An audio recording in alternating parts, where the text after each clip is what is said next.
Good morning. My name is Andi Girl Epstein. Andi Girl came from men who named me because I went by Andi for so many years, and there's a lot of male Andys out there. So the men decided to name me Andi Girl, so there would be no separation, right? I'm going to start hooping just so you can see how many things you can do while you're moving in 10 minutes and how many calories you can burn just by sharing your love in 10 minutes. So the hoop came to me in 2005. I did not believe I could hoop. I never hooped as a child. This is, by the way, I'm going to preface it saying this is not a hula hoop, because hula hoops are made for children and children's toys by Whammo. It's a definite trademark for toys, not dance, so it's a different movement altogether. These hoops are much bigger and larger in size. You can see a few different sizes and weights. I personally use a small dance weight. It's because I like to hoop 2 directions, and it saves on the joints. So this is just some basic physical assets to feeding your body. So this big hoop was the first one I hooped in. I successfully did it. Whee! It was like this for 2 weeks. And then this is what happened. I took my first step. Yes! Gravity works. So the fact that gravity works, we're always picking up the pieces of our life. That became my meditation, is the fact that if you can pick up the pieces of your life within the moment it happens, your life continues to move on. So I believe in feeding your life with love, kindness, pleasure. We learn off the pleasure and pain principle. This is definitely a pleasurable movement. It feels like you're rocking and cradling the hoop. You can move freely on the outside, your whole body, arms, arms. And as we start to take the hoop on and off the body, you're crossing the right and left brain. So the mental healing is like doing a triple crossword puzzle at one time. Haha, I promised I wouldn't hit anything, sorry. So there's many forms. There's tossing, extending up high, which I'm really grateful for the high ceilings. Behind the back, you have day side and night side. So you get to learn your entire body, the way it moves, and what you're not moving. So think about what's not moving on the body. The hoop will teach you balance. It'll teach you cause and effect, the consequences of your actions, victimhood. If you're a victim, you're a survivor. If you're choosing to survive, you're not living. It's a very distinct philosophy in the mental brain there. I loved who was just talking about making choices in their life. And truly, if you choose to live versus survive, you will no longer feed the pattern of victimhood or allow the bullies to beat you up, so you can always remain the victim and the person around you bullies. So we talked about this. Bully seems to be the theme this week. So emotional fitness, let's talk about that. Chakras. There are these little buttons down your spine. There's 13 in your whole body. There's actually a lot more than that, but 7 lie in the spine.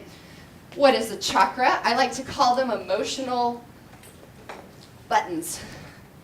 So you have these self-control, and each of these little buttons of your remote control body has a little bit of emotional self-control.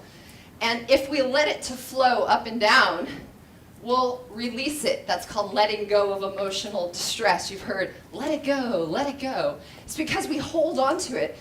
Think about where you're holding on to it. Where are you feeling when you hold on to that emotion, when something is happening to you from the outside world? The hoop offers a place of centering. You notice I'm always staying centered. I don't ever have to reach. If it's coming to me, I know it's welcome, right? If I'm reaching for a goal and stepping towards it, that's fine because I'm stepping into it. But if I'm stepping out of it, it's away from you and it's not yours to be had. So the hoop really, really offers an emotional, psychological quality of healing. Physical, as you can hear my breath, 100 calories in 10 minutes if you keep moving. And so far, mental. Well, I also talk about the sexual side of things quite a bit. And a lot of that has to do with my own personal healing. I personally, for 10 years of my life, when I went through menopause at the age of 25, which is really early, due to health, I fed the cancer. Feed the Craving happens to be my tag, happens to be my company. that came from the fact that someone said to me, how are you feeding your cancer? What? Like, who would ever say that to you? Well, someone who really loved and cared about me said that to me.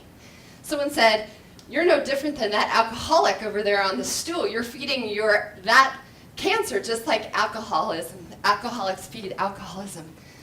Sex, gambling, anything that you're doing, you create what's real. Your thoughts create your actions. Actions create your habits. Habits create your destiny and your character.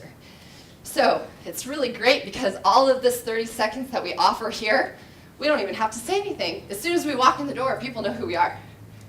That's how fast it happens. Energy is this field that comes around you all the way up to your spiritual side of things, spiritual earth side.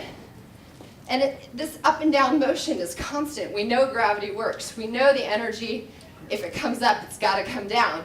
Well, are you ever taking it up? How many people actually get out of their body and lift it to their heart? It comes up through the gut, which is your instincts, the animalistic vibration, the heart. Heart on. If there is no blood flow to the heart, you are not going to get a heart on.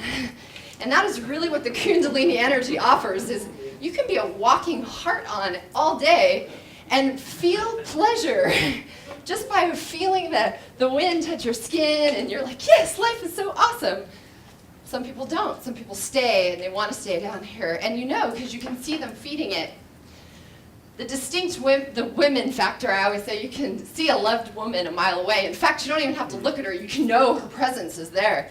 Because when women are filled up, they're blossomed. They're really big. And men, when men are filled up, they stand tall and they have a backbone. And you hear a lot, oh, that guy has a backbone because he's now got a partner. Well, that connection, masculine, feminine energy, we all have that. Kundalini is genderless. So how are you feeding it for yourself? How are you feeding your feminine divine self? This, for men. There's a lot of loving, conscious men in the group, so I know you understand what I'm saying. And how are you feeding women your feminine self? Because a lot of women walk around like men. A lot of women think that they need to wear the pants and be directive energy, when it's masculine energy that's directive. And women receive.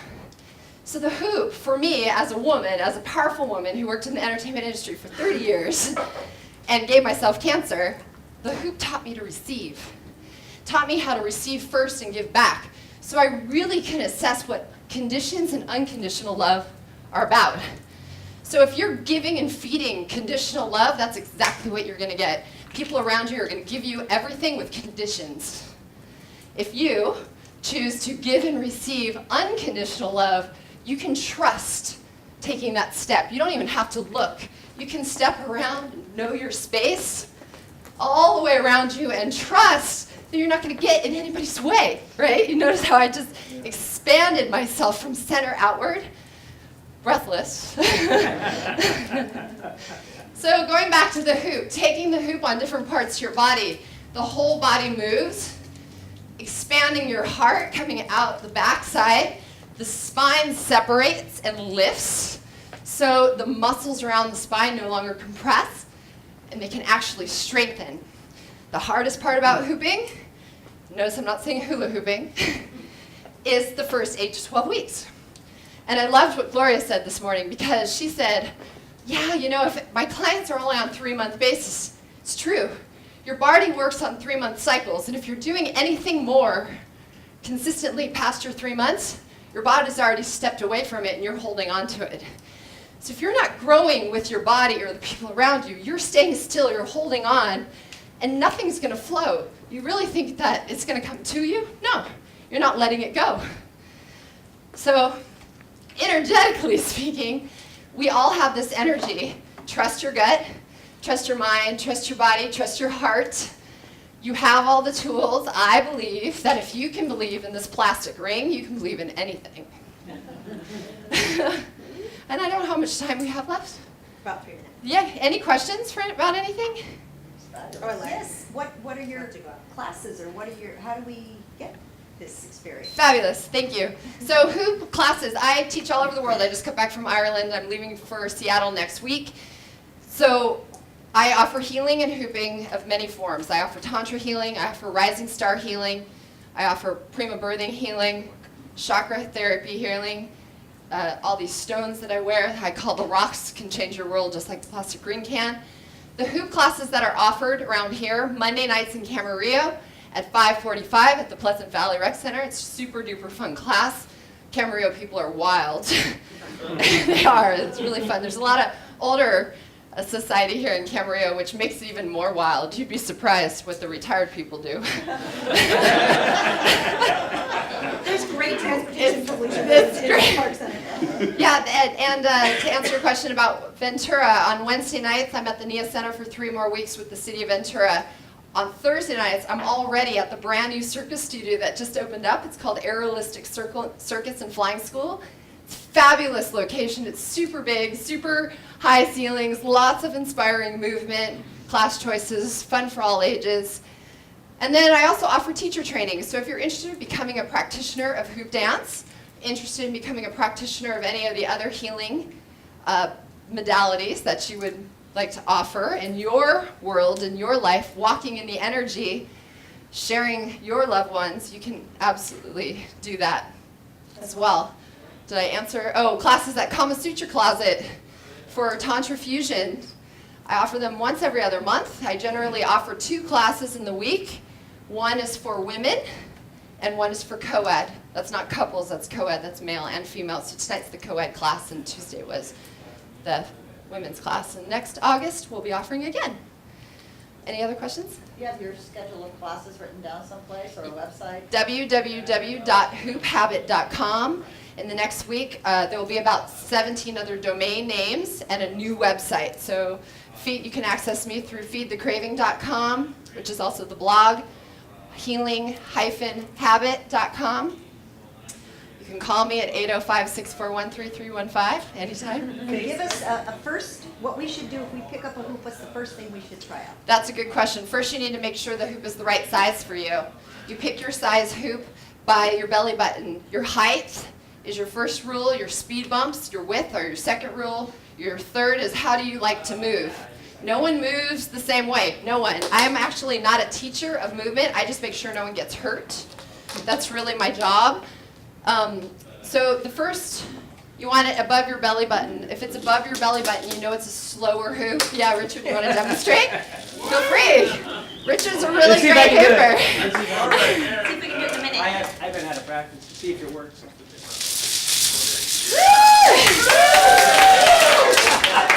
I don't want to break anything. It's really great. Men actually excel at hooping, so it's great to see a lot of men in the classes. The bigger the hoop, it's slower. I use a faster hoop because I move faster naturally. The bigger hoop can slow you down. If you've recently had surgeries, a baby, new hips, new body parts, which is really common, it's a great way to heal your body. Chiropractors love me and love the classes.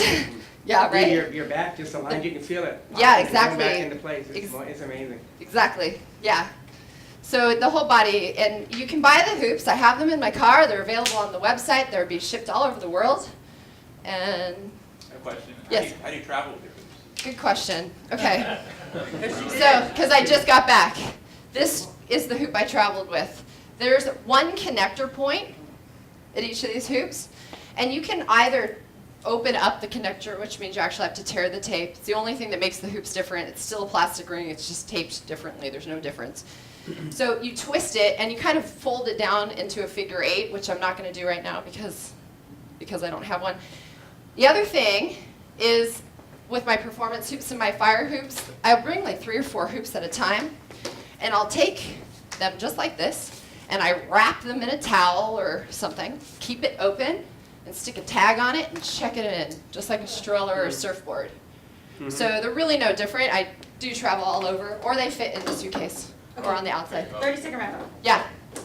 Any questions? Any other questions? Fire hoop. That sounds Fire hooping. I believe that this is the safest fire tool. The only thing you need to be aware of is your hand placement. And a lot of people teach grabbing on the outside of the hoop. So I always say, take your hand on the inside of the hoop, and when you ever have the opportunity to fire dance, you will be ready for it. Hooping is counterintuitive for me. It's not side to side, it's front to back, right? The hips. It's actually, there's two ways to create inertia, thanks to a plumber, they taught me this. You can turn like water going down the drain, turning the same direction, which is how and why toddlers are the best hoopers, and they can spin for hours. It actually takes them to the womb, it takes them to where they know. 2 years ago, they were in the womb. They know that much easier than someone that's 40 years on the planet. And then the other way is pumping. There's no hula. Hula actually torques the spine. It's really unsafe for the body to do a hula while hooping at the same time. So it should be one or the other? Yes. Front to back or side to side? Yeah. It can be any, it just means 2 points. So the hoop is always touching one part of the body. You have all the space. There's an imaginary line. So we need to imagine that we're already touching this to make the connection. That's why hand hooping, it's like a straight line, a bow and arrow. And you can take a straight line all the way through. It's this imaginary line. It creates the illusion of hooping. Like, it makes you think that if someone just picks up the hoop and they're rocking their body, all they're really doing is dancing around the hoop, right? It makes you look like you're doing a whole bunch of things, but you're not. You're just taking the hoop and moving it up and down and dancing around the hoop. It just takes 1 point to move the hoop anywhere. Thank you.